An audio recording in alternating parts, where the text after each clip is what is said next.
Buenas tardes y bienvenidos una vez más a Ciencia Compartida. Hoy estamos de enhorabuena porque celebramos nuestro tercer aniversario.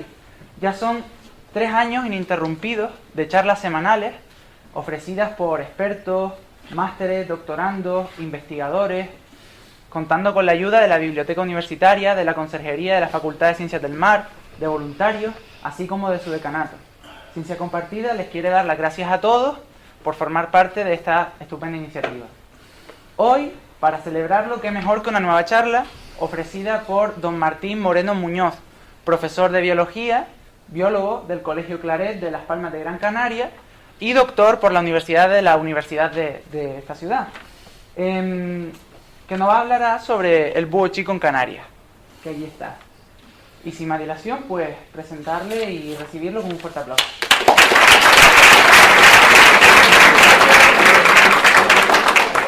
Bueno, buenas tardes. Quiero agradecer a la iniciativa de Ciencia Compartida, a Javier, porque fue un poco el que me relacionó con esto, y también con Avelina, y quiero también, que está ahí, y gracias también por esta oportunidad del día especial, y muy orgulloso porque estaba hablando ahora con Avelina, que he tenido contacto directo con el doctor Carlos Bas, y bueno, pues la gran persona que es, y es un honor para mí hacer esto.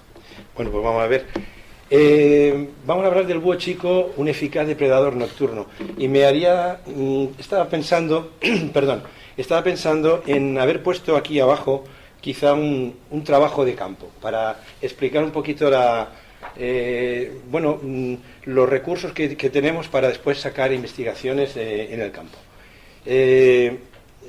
Todo el mundo conoce el papel que tienen los búhos, las aves rapaces en general en las pirámides alimentarias, y de forma de controladores de otras especies, y también la problemática de las zonas isleñas, de los archipiélagos, que presentan pues redes tróficas muy laxas, con lo cual al tener pocos eslabones cualquier alteración puede llevar al traste con todo el ecosistema.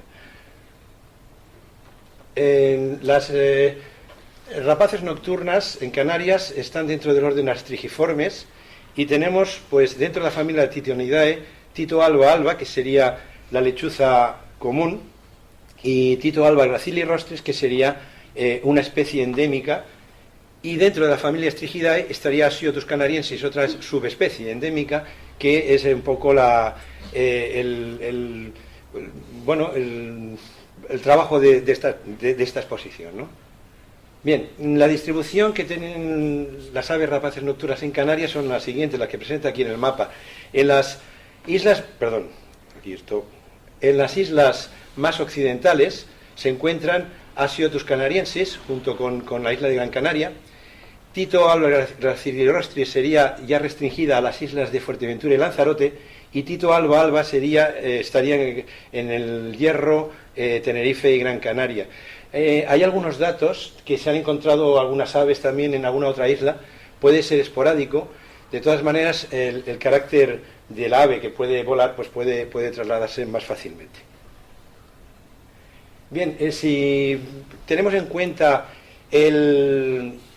la región macaronésica, que abarca pues los archipiélagos de Canarias, Madeira, Azores, Cabo Verde, salvajes, y también una parte de África, que es el Cabo Juby, vemos que las poblaciones han sido independientes. No hay ninguna especie que sea común a archipiélagos diferentes. Por tanto, quiere decir que el poblamiento ha sido independiente, y después, precisamente por el aislamiento, pues han podido especializarse y separarse un poquito de las demás. De todas maneras, una de las cosas que hay que ver también es el concepto de la subespecie. No está muy claro. Por ejemplo, en el caso de las musarañas, se ha dado el caso de que Clostridia canariensis sí genéticamente se ha demostrado que es una especie canaria, pero en cambio Osorio no. Entonces, posiblemente está pendiente un poco el estudio genético de estas especies para confirmar si realmente son variedades o simplemente pues tamaños que comentaré a continuación. Bien, otra de las cosas importantes para los investigadores es tener en cuenta los sinónimos que tienen las especies a lo largo de la historia. Cuando uno busca información bibliográfica, pues tiende a buscar el nombre científico del momento, pero se pierde mucha información si no tenemos en cuenta estos otros nombres que han tenido anteriormente, ¿no?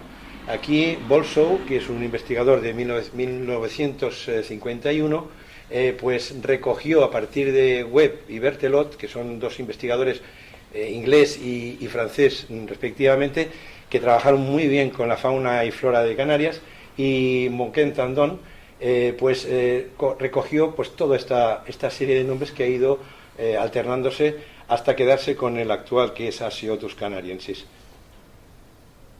Esta foto, pido disculpas porque hay fotografías que no están muy claras, pero están digitalizadas y pasamos mucho tiempo con estos individuos en una finca y se les coge cariño. Bien, no son muy exigentes a la hora de buscar lugares para vivir. Los hay cerca de la costa, aquí lo tenemos, cerca de la costa, y en zonas muy áridas. También en zonas boscosas, abiertas, o sea, en la cumbre, en zonas boscosas cerradas o más o menos abiertas, en barrancos. Y aquí tengo una curiosidad, que es San Telmo. Un compañero pues estaba viendo que todas las noches había un búho que volaba de Vegueta, pasando por Triana, se iba a cenar a San Telmo. Entonces pues es una curiosidad que quería comentar. Hoy en día quizá haría el trayecto contrario, iría de Tapeo a Vegueta. Bien, las características del búho son fotos cedidas por Daniel González, que no habrá podido venir porque me comentó que iba a venir, que se lo agradezco. Son parecidas, pero no son las mismas. Una característica de esta especie es que algo más clara que la especie tipo, que sería un poquito más anaranjada. Por otro lado, es muy distintivo la X esta que tiene en la frente, en la cara, que distingue a la especie de otras, ¿no? Y los ojos anaranjados. Aquí aparecen amarillos por la reflexión de la luz, pero son más bien anaranjados.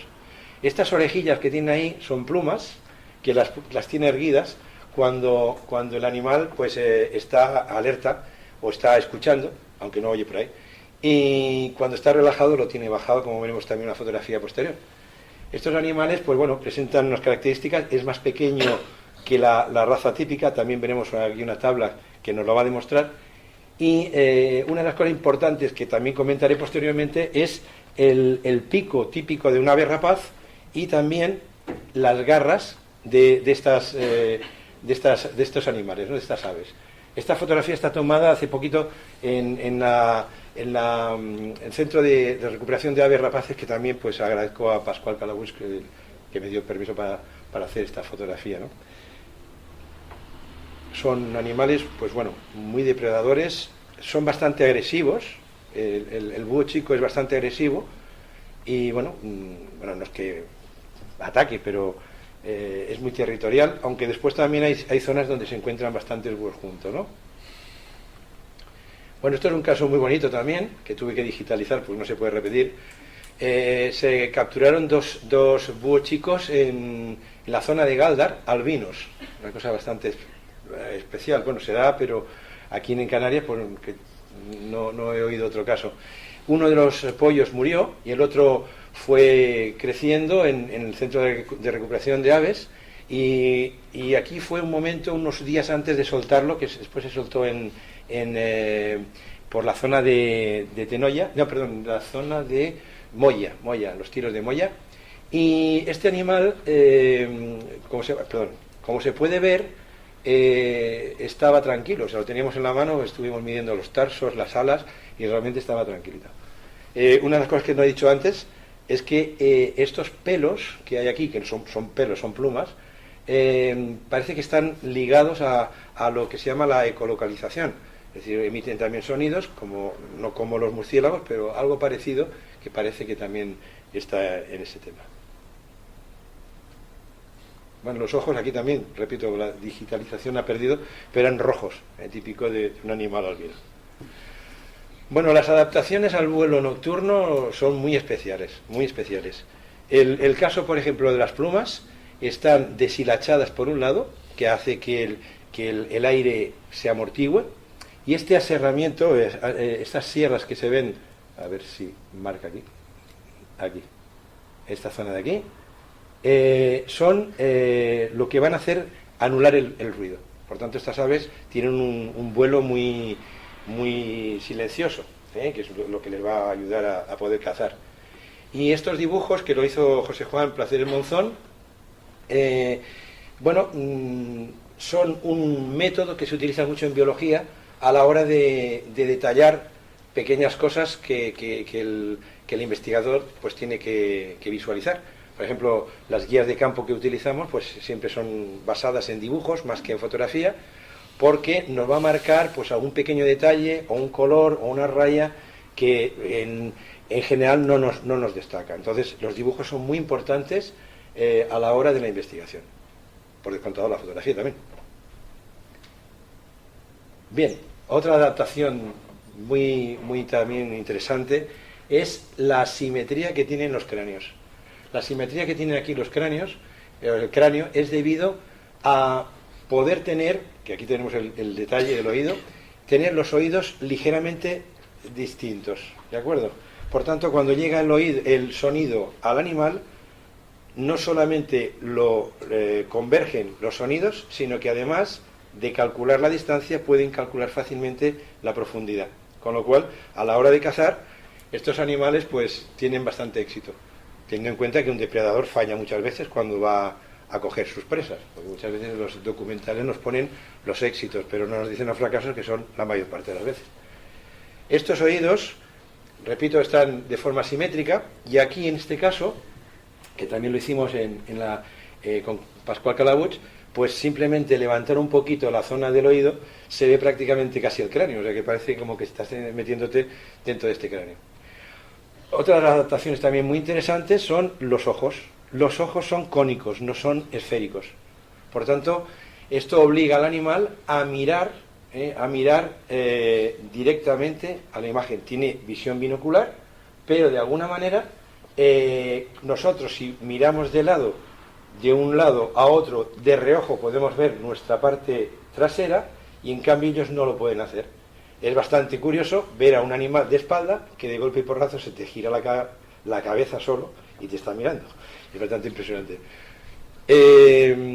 Estos ojos presentan bastantes bastones, que son las células que están adaptadas a la visión nocturna, y por tanto son animales que ven muy bien de noche, pero en contra de lo que se piensa, también ven de día. Hay gente que piensa que son animales que la luz les ciega y demás. No, son animales que pueden vivir de día y de noche y cazar de día y de noche.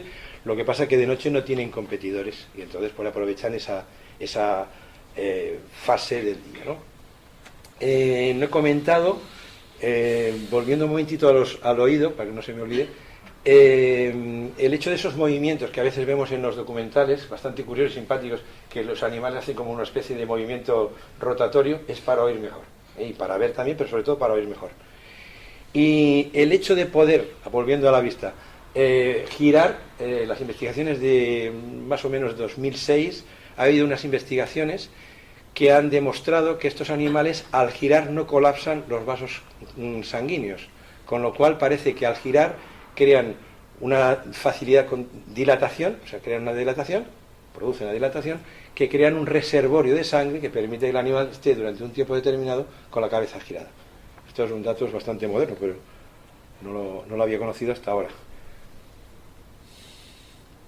Bien, en estas tablas, que no voy a parar en números porque la gente se pierde también, es muy engorroso, sí demostrar que este autor, que es Mykola, uno de los grandes investigadores de aves nocturnas,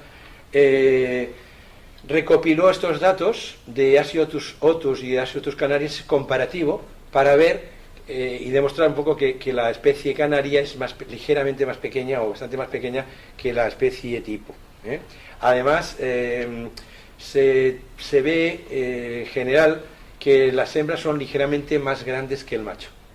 Esto en las aves rapaces pasa, y en algunas especies son bastante diferentes. Y eso se debe a que como los depredadores van a impactar en una zona determinada, van a competir por la caza. El macho y la hembra cazan, o sea, compiten por la misma caza, y siendo ligeramente diferentes, aunque se solapen las presas, uno tiende a coger presas un poquito más pequeñas y otro un poco más grandes, con lo cual no se molestan y es mejor.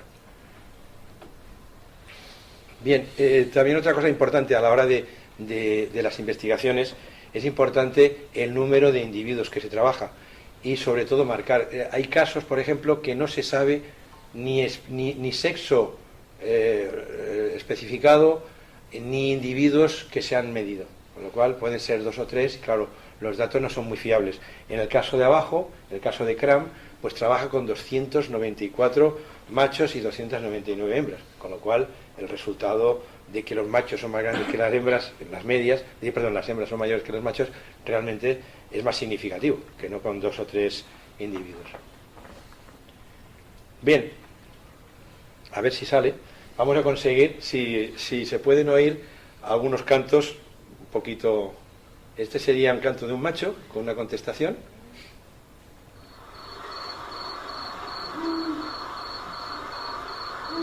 No sale.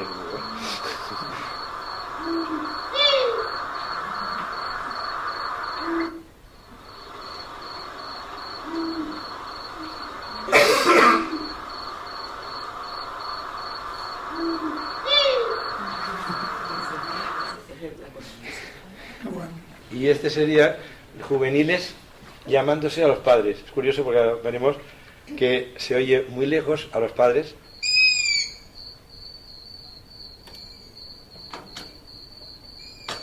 Un poquito lejos.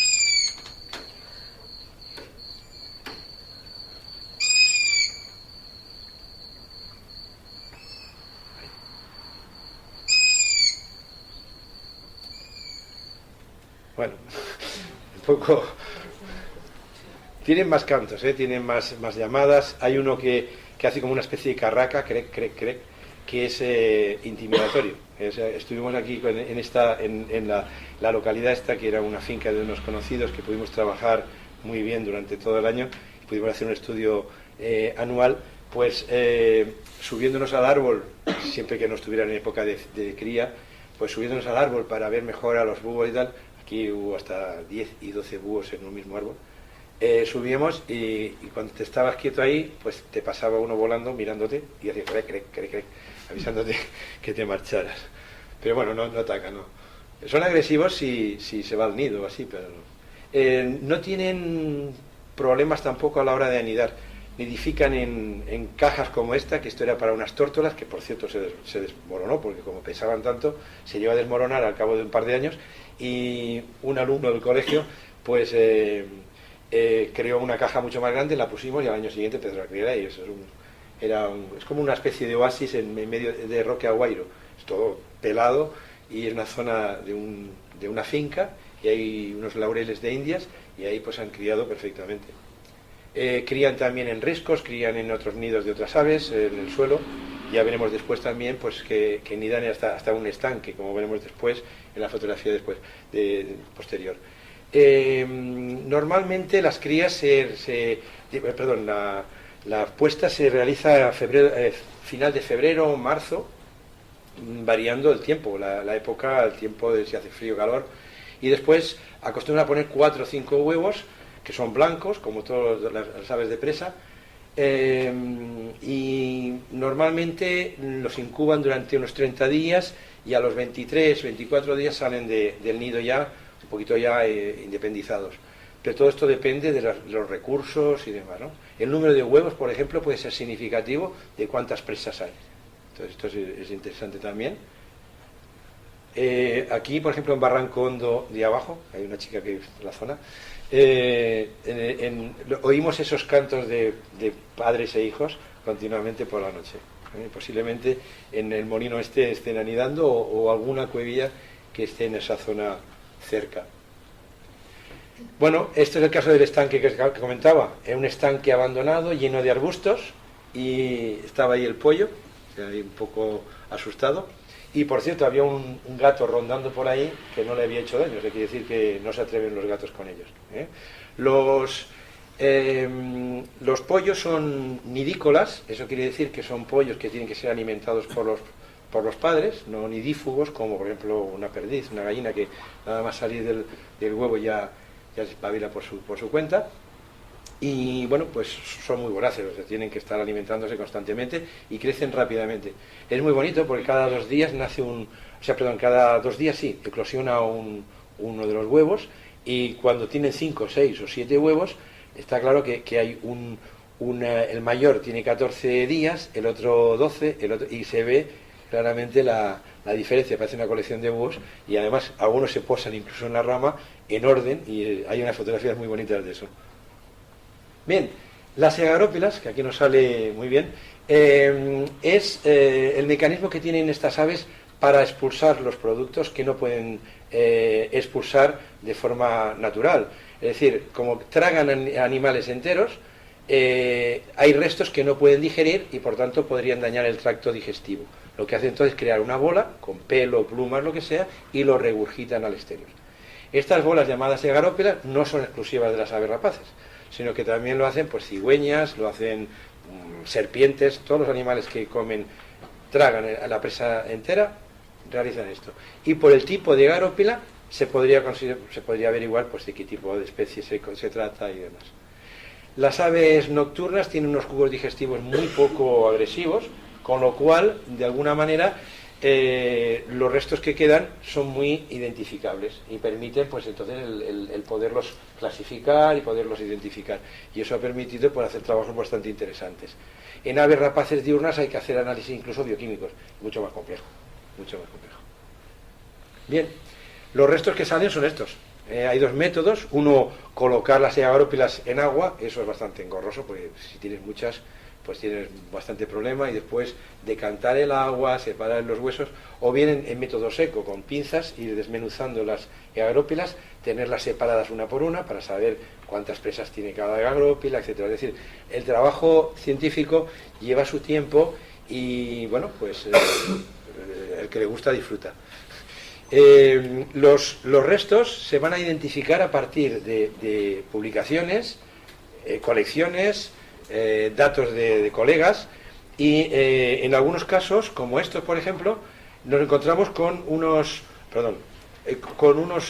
huesos teñidos de violeta. O sea, en un congreso que se expuso, pues proponían unos científicos extranjeros que podían ser plantas, es decir, los roedores comían ciertas plantas que teñían, metabolizaban y van a parar a los huesos. Nosotros creemos que no, por un motivo siguiente. 2 localidades tenían esta misma tonalidad, la violáceo, y al año siguiente en la misma localidad aparecían huesos amarillos. Consultando con medio ambiente comentaban que los raticidas los cambiaban cada año para que sean más efectivos. Entonces creemos que es eso.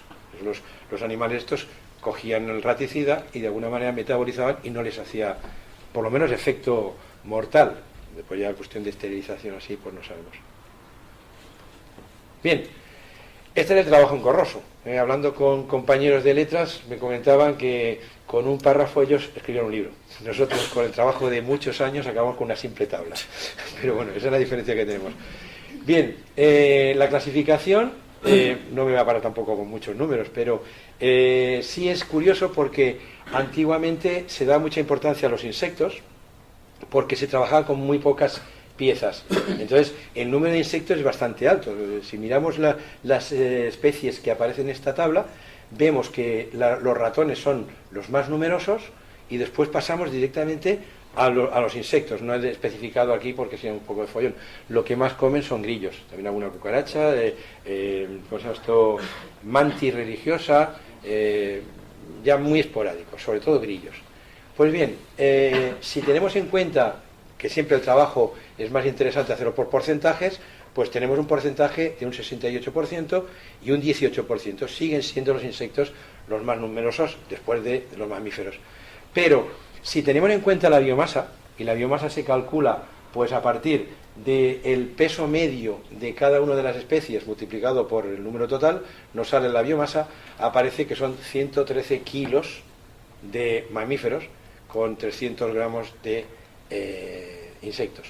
Con lo cual, está claro que un animal, por ejemplo un búho, le es más rentable comer un ratón o una rata que no 100 grillos, por ejemplo. Se pone un ejemplo así, ¿no?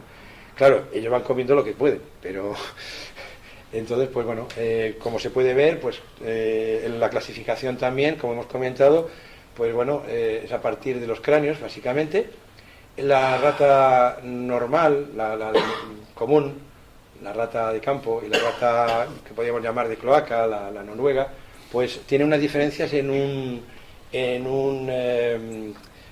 una cúspide pequeñita en un molar. Entonces, claro, los animales jóvenes o los animales que todavía no lo han creado, o bien los animales maduros que lo han desgastado, no se pueden clasificar. Y entonces hay que clasificarlos como sin especificar. Conejos muy poquitos, son gazapitos pequeños que algunos se ha despistado y se lo comen, pero realmente no impactan sobre los conejos. De aves, pues bueno, simplemente comentar el mirlo, aquí son sílvidos, el capirote, etcétera. Después también estos serían el mosquitero, y el pase hispanoensis, que sería el gorrión, gorrión moruno, que aquí común no hay, o hay raramente. Después hay algún canario, etcétera, pero bueno, ya es más específico. Una de las cosas más interesantes de Canarias es la presencia de reptiles. Publicamos en una revista de investigación de un congreso internacional de aves rapaces la presencia por primera vez de reptiles en la dieta del búho chico. Un autor francés, a partir de 36.000 piezas de presas, solamente uno era reptil, y posiblemente era del grupo de las tarentolas, es decir, de los gecónidos, de lo que aquí llamamos perinque, que tiene una vida nocturna y es posible. Pero en nuestro caso encontramos las 3 especies por primera vez, que fue el gecónido, que es la tarentola de la landi, que es de vida nocturna, básicamente, pero también lisas y lagartos, pequeños, por descontado. Después, ya posteriormente, se publicaron otros trabajos a partir de Tenerife también, con lo cual confirmaron que en Canarias pues se da este caso.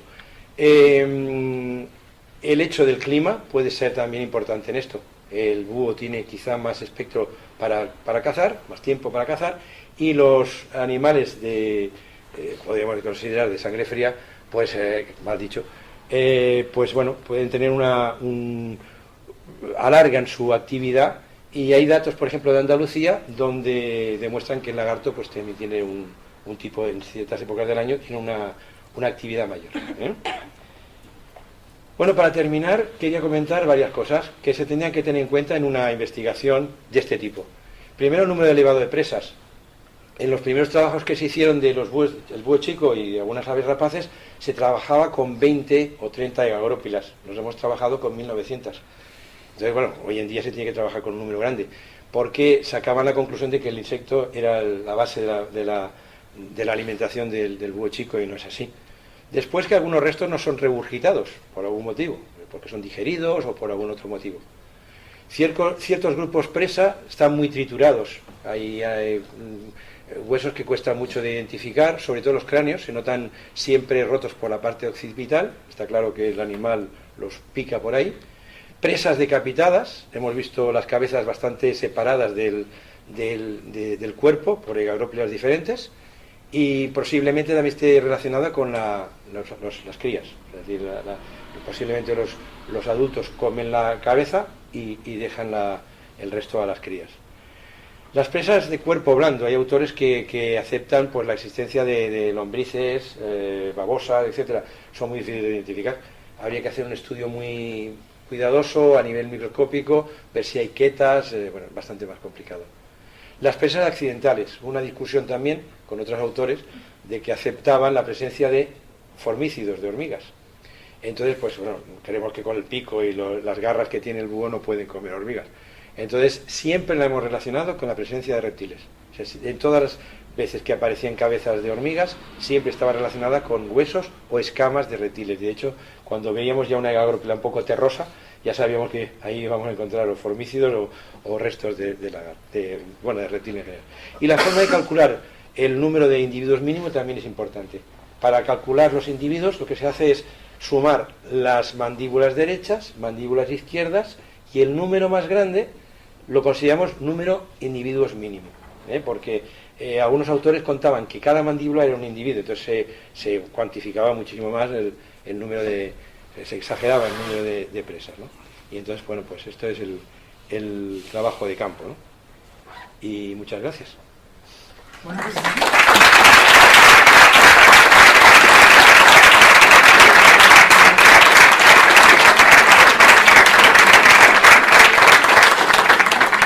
Si hay alguna pregunta, ahora pueden plantearla. Pero no haberles ocurrido mucho. Sí. Yo tengo dos cuestiones. Sí. La primera, el tamaño, unos 20 centímetros más o menos. ¿Perdón? El tamaño del búho 280, pues eso, 280 centímetros. De todas maneras... 280 centímetros, no milímetros. Milímetros, sí, perdón.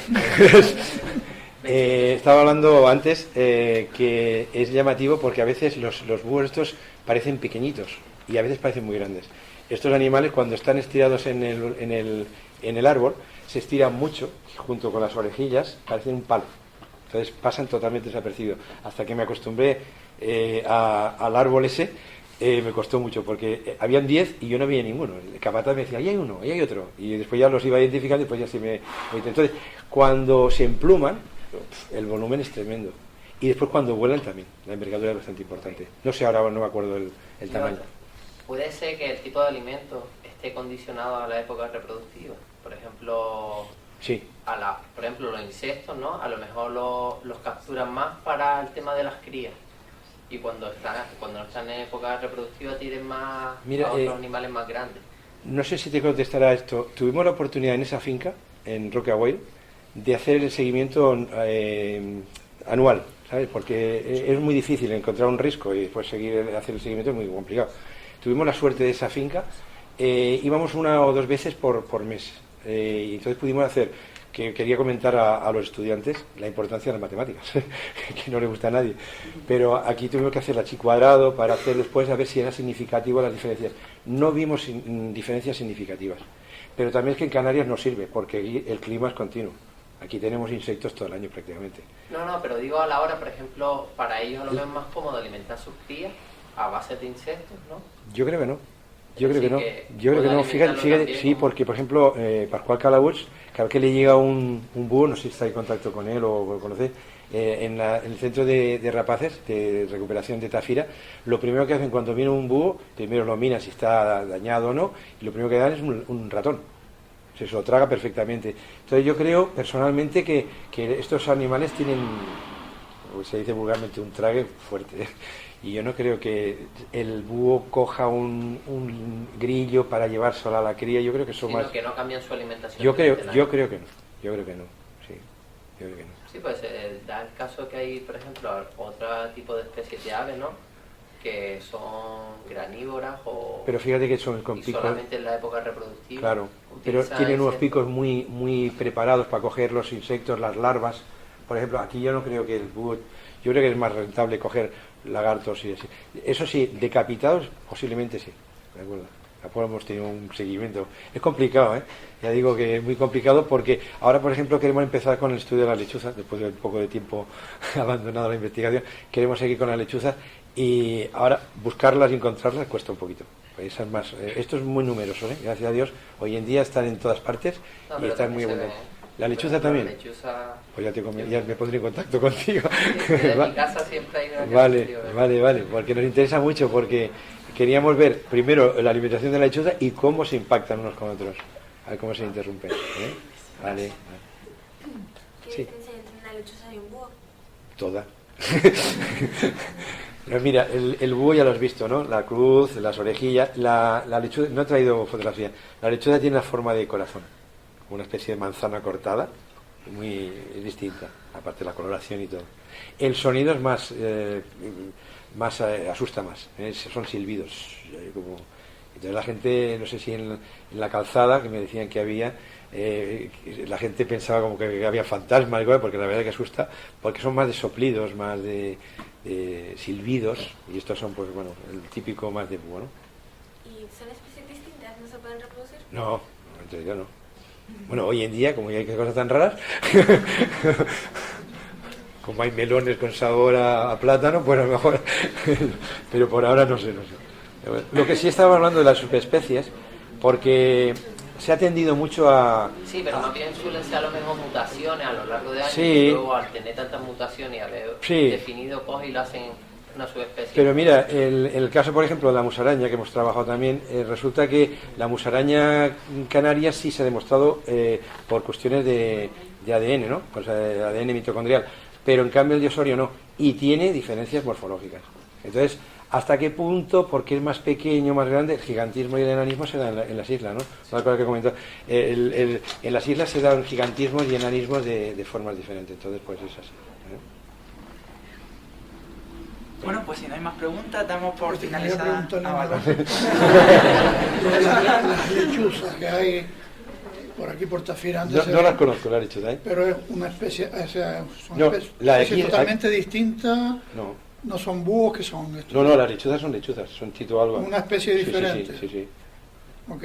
Sí. ¿Y ya, qué pasa? Porque hace tiempo yo no sé, antes se veían bastante por... Parece que están más limitadas que el búho. El búho por lo menos está en todas partes, la lechuza está más bien en riscos.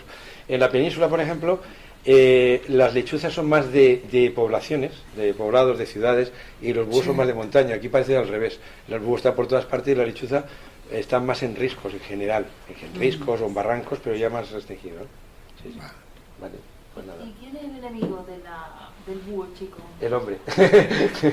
Gracias a Dios, yo creo que la gente se ha mentalizado mucho, ¿no? Pero más bien tendrá que ser cazadores, porque realmente... Y los venenos. Sí, los venenos son tremendos, porque además es una cadena que no se controla. Si mata al ratón, el ratón mata al... Y aquí los únicos depredadores que hay son los búhos. Si la gente supiera el beneficio que nos hace, pues matando insectos y sobre todo ratas y ratones, pues tendríamos un búho en cada casa. Pero está prohibido. De acuerdo, pues ahora sí, si no hay más preguntas. ¿Había alguna pregunta? ¿En qué parte tiene más fácil para cazar? ¿Cómo? ¿Qué parte? Por ejemplo, en un bosque, En cualquier parte. Porque precisamente como no los oyen, pues ellos tienen esa facilidad. ¿De acuerdo? No hay más preguntas, ¿no?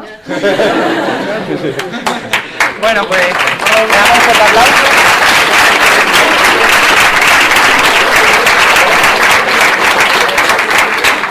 Y de nuevo felicitar a Ciencia Compartida por estos 3 años estupendos. Y de nuevo otra vez muchas gracias a Martín por estar hoy con nosotros.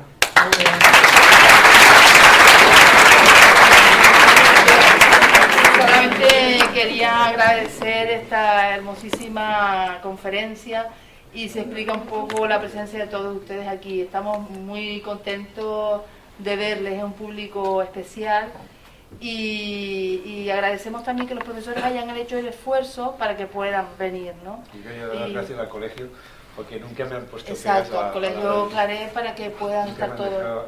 Problemas para hacer cosas. Muy bien. Y nada, también decir que Ciencia Compartida es el trabajo de un equipo, de muchísima gente, ustedes no saben cuánta, de gente como Javi, que es un voluntario, con mucho amor hacia la naturaleza y se explica teniendo un profesor tan bueno como Martín. También el trabajo de personas como soy yo, pues somos funcionarios que dedicamos un poquito de tiempo a este tipo de cosas, a editar vídeos, están investigadores como Verónica, que hoy le toca estar detrás de una cámara, están los profesores que utilizan después estas charlas, porque ustedes saben que todas estas charlas se pasan, están en la red, se pueden bajarlas, se utilizan en las clases, y en fin, a todos esos, sobre todo los ponentes que se prestan, y agradecemos muchísimo que se presten a venir a hablar aquí para el mundo. Nada, muchas gracias.